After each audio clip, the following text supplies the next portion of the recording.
вообще туда попал, я понял, что это армия мечты моей.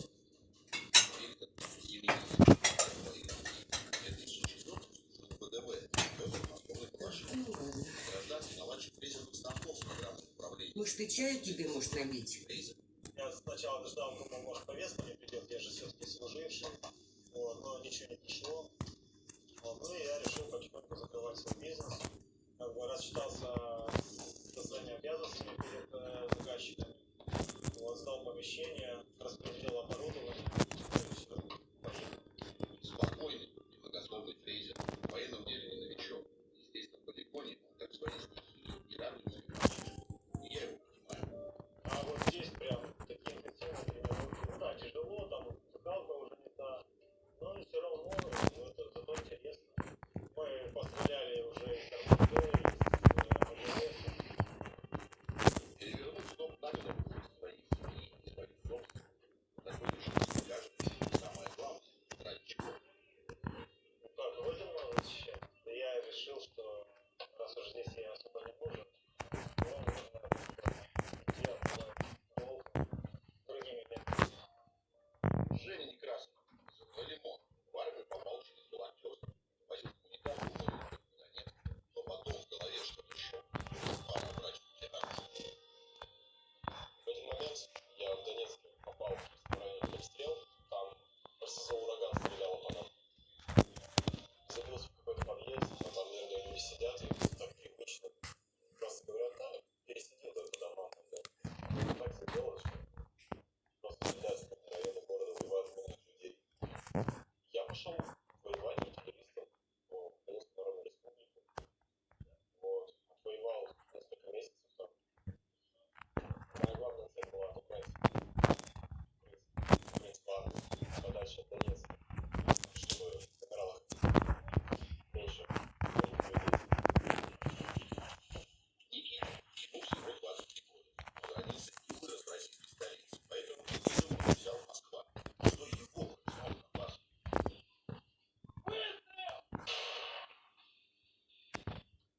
То, что я воюю, это чтобы просто я мог выйти из дома, даже здесь, не в Москве. Любой человек, мужчина, женщина, ребенок, девушка, бабушка, они так услышат, они не слышат слова. Не там и не. Может, хватит уже. В свои годы Москва уже командует взрослыми мужиками. Ему доверили управление военным расчетом. Глядя на него, понимаешь, командиры, не ошиблись. Не, почему нет? Я люблю. Понимаешь, что ты отвечаешь не только за свою жизнь, но за жизнь других. И со временем ты привыкаешь к обязанностям на них войны. Как на любой обычной работе на гражданской. Говорит на первом бою скромно, а на самом деле замечания не один так устарел ранение. Не долечился и вернулся в строй. Цель ясно, задачу понимаешь четко. Просто самая жара сейчас происходит здесь, чтобы ее завалить до Авдеевки. Потому что, ну, уже сколько можно. Они же стреляют по Донецку оттуда. Возьмем Авдеевку, по Донецку чуть-чуть путешествуем. Как они 8 лет с Нового года отмечают до этих прилетов. Надо же тоже заканчиваться. Ну, такая задача. Ваш заряда, первый огонь.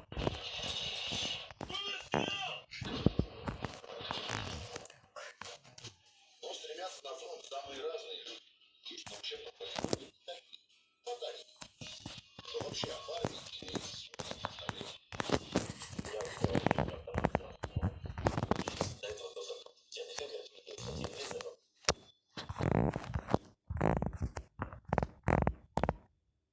Если закончены. Сейчас идет работа по подключению электроэнергии. Обновление в своем зале ждут и боксеры. Полы вот у нас тут уже, так сказать, немножко погуляли. Ну, в целом зал у нас просторный, но покрасить, освежить, сделать ремонтик. Это перспектива. Сейчас регионы, помогающие новым российским территориям, верстают планы на этот год.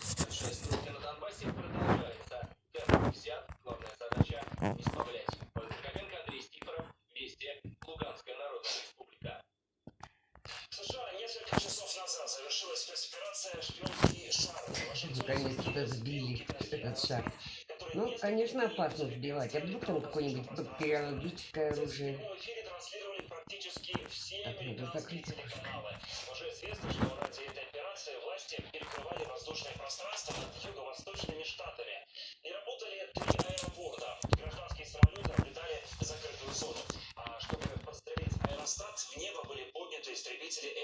Ил-22 с военной базы в Вирджинии. В итоге, к ликованию местных жителей, которые наблюдали за происходящим с Земли, шар был поражен ракетой.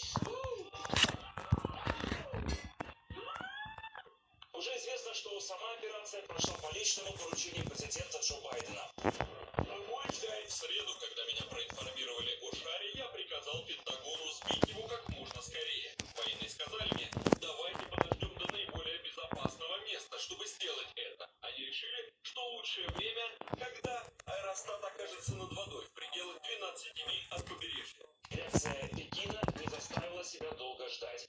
Ведь Китай заявил протест и выразил свое острое недовольство. Китайская страна выражает свое сильное недовольство и протест против применения США силы для нападения на гражданский беспилотный аэростат. Китай после проверки уже неоднократно уведомлял американскую сторону о том, что аэростат предназначен для гражданского использования и вошел в воздушное пространство США из-за форс-мажора. Это была совершенно непредвиденная ситуация.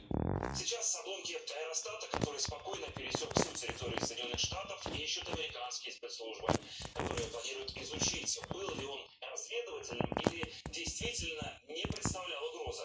Добавлю, что еще один похожий зонд замечен в небе над Венесуэлой. Напомню, аэростат размером с 3 школьных автобуса был обнаружен в небе над североамериканским штатом Монтана. Его полет вызвал небывалый ажиотаж во всем мире и привел к политическим последствиям, ведь в воздушное пространство штатов он попал незадолго до запланированного визита госсекретаря Блинкена в Пекин. В итоге полет воздушного шара, который закончился маленьким пшиком, был воспринят в Вашингтоне как повод для отмены визита госсекретаря. На белорусской атомной станции вовсю готовится к подключению к сети второго энергоблока. Тест запланирован на весну. Сейчас идут пусконаладочные работы. Ввести же в эксплуатацию блок собираются во втором полугодии. После этого АЭС обеспечит до 40% потребностей страны в электроэнергии. Анастасия Саховская с подробностями. Это традиция атомщиков. Надежность можно наглядно оценить. Монетку ставят на ребро прямо на турбину. Устойчивый символ, значит нет вибрации, при том, что работает колоссально мощный агрегат. На втором энергоблоке сейчас было бы не так шумно, потому что там турбина работает в тестовом режиме 5-6 оборотов в минуту по остальным параметрам. Она точно такая же, как и на первом энергоблоке. Самая мощная, самая крупная, более 2500 тонн и более 3000 оборотов в минуту. Именно благодаря этому и генерируется электричество. И вот то самое оборудование, с помощью которого оно выдается в сеть. Энергии, которую уже выработал первый блок, можно годом вливать 40 миллионов квартир. Он надежно включен в объединенную сеть страны. Вот центральный пункт управления АЭС. Отсюда частично управляют распределением мощности, а на этих мониторах параметры разных систем всей атомной станции. Первый энергоблок – это основной фрагмент состояния реакторной установки. Номинальная мощность 100%. Нейтронная 100% и электрическая выдаваемая в сеть. По второму блоку у нас он сейчас находится в холодном состоянии. Температура сейчас 45 градусов. Реактор в холодном режиме, состоянии, когда часть системы уже на дежурстве, а часть готова включиться в работу. Это только что подтвердила комиссия, куда входят и белорусы, и россияне. Готовность энергоблока составляет на сегодняшний день 97%. Буквально неделю назад мы провели гидравлические испытания основного оборудования первого и второго моторов на прочность и плотность, чем подтвердили готовность продолжения этих работ. После полного ввода в строй АЭС закроет до 40% потребностей страны в электроэнергии, чего не первый год трясет прибалтийских соседей. Литва уничтожила свою атомную отрасль и так запуталась в попытках отрезать себя от белорусской сети, что в итоге за нее переплачивает. Поляки, бившиеся в истерике от ГЛС, объявили, что США построят им станцию. А чего стоят фейки? Недавно экстремистские сайты рассказали о мифическом облучении персонала, когда в ГЛС все максимально прозрачно. Многоуровневые системы защиты, открытые данные радиационного контроля. Это, кстати, одна из выполненных рекомендаций МАГАТЭ. Вокруг станции висят установки для сбора сведений, которые обновляются на сайте каждые полчаса. Странными слухами оброс и первый плановый ремонт, хотя это мировая практика, и на станции создана целая сеть мастерских для эффективного обслуживания всех систем. Информация, которая в информационном поле по негативизму к нашей станции при проведении планового предупредительного ремонта, она не обоснована. Это штатная операция, которая выполняется на любой атомной станции в мире. Без него невозможна нормальная, надежная эксплуатация станции. Реакторы поколения 3+, как на БелАЭС, на данный момент самые надежные и безопасные в мире. Станции по таким же проектам Росатом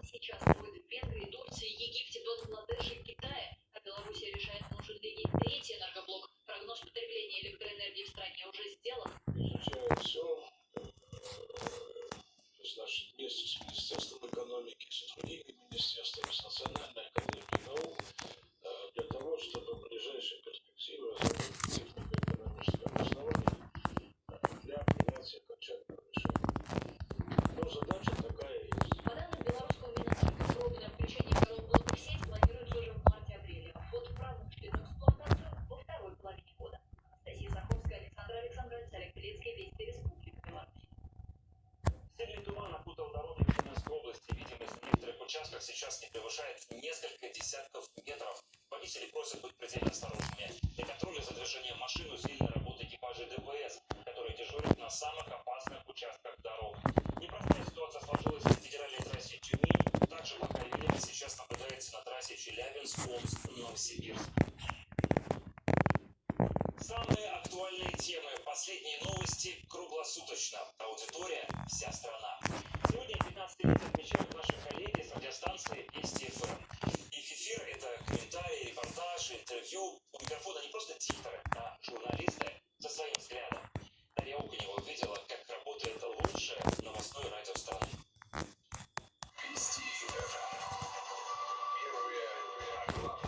Первый, потому что и самый оперативный, и самый популярный, и самый точный. 19 часов в Москве. Новости каждые полчаса и никаких фейков. Уже поручил. Было ожидать, что это миллион с миллиардом, тоже пришло сообщение. Исправить. Круглосуточный эфир, собранный из комментариев, репортажей, интервью, новостная мозаика, собранная руками профессионалов. Микрофона не просто дикторы, а журналисты со своим взглядом и подходом.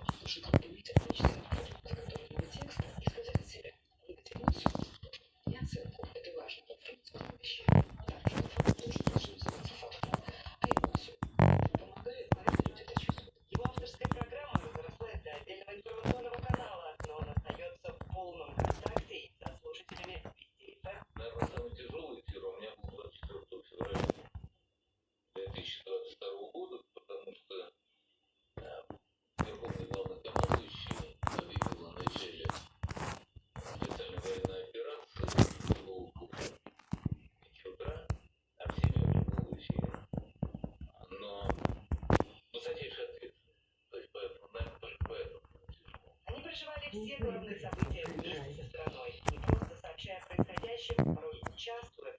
Лето 2008 года, Цхинвал, заранее люди, например, из Саратова, что какие-то звонились родственники, которые сидят в подвале, и у них нет воды. И я по радио обращался туда, в Цхинвал, кто может помочь, и кто-то прибегал и помогал. Все начиналось с Москвы и Питера. Теперь радиостанции слушают по всей стране, а в 42 регионах работают филиалы, которые заполняют эфир местными новостями Столица стартовал чемпионат России по сноукайтингу. и передачами на актуальные городские темы. Я в прошлый При раз этом не аудитория Вести продолжает расти. Сейчас повестка востребована, все люди хотят знать новости, хотят знать, что происходит там на линии фронта. Огромный интерес. А еще Вести ФМ — это и трибуна для споров, в которых слушатель может найти свою истину. Ситуацию, эксперты станции, и ведущие радиостанции могут смотреть на разные более то есть вот этот внутренний момент внутри эфира, он тоже создает особую атмосферу. Здесь работает почти 200 человек. Корреспонденты, редакторы, звукорежиссеры, инженеры обеспечивают бесперебойное вещание 24/7.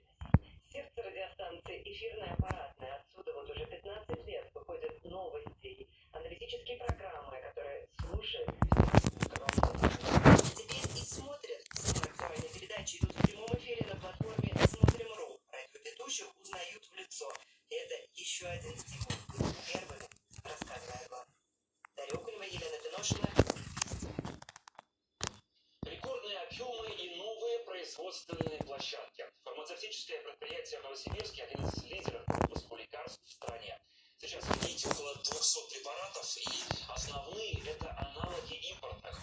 Еще 50 намерены начать изготавливать до конца года. Это должно минимизировать дефицит лекарств в аптеках. Они рубляют этот продукт. Состоится выпуск отчета таблеток, на которые интервенции внимательно наблюдают десятки специалистов. Очередная победа на производстве. Разработан еще один отечественный аналог импортного лекарства.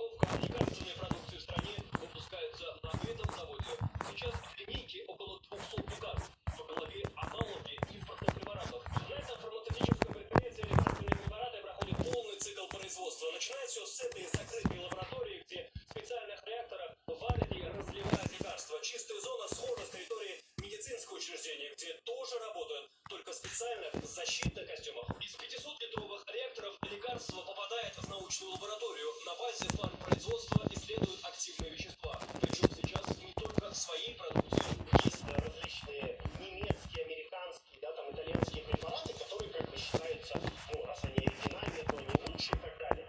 Но на самом деле мы просто проведем более полный спектр исследований, но это не означает, что они действительно лучше. То есть те жесткие требования, которые сейчас к нам предъявляются, просто не дают нам другой альтернативы, как выпускать действительно качественную замену. Каждую молекулу разрабатывают по несколько лет. Знак качества препарат получает только пройдя десятки испытаний, в том числе клинических. В этом году предприятие еще расширяет площадь производства, запустив 70 новых лекарств. Если смотреть вот данный участок, то у нас производительность порядка 30 миллионов упаковок в год. То есть мы плюсом прирастем 20 миллионов упаковок. Новые производственные площадки крупнейшей за Уралом фармкомпании позволят выйти на рекордные объемы – более 200 миллионов упаковок в год. Это должно стать заметным прибавлением для российского рынка и минимизировать дефицитные лекарства в аптеке. Айнур Ахмедов, Сергей Бабичев, Александр Ганов и Елена Галеева. Вести, Новосибирск. В Салехарде начали возводить новую школу, она рассчитана на 1270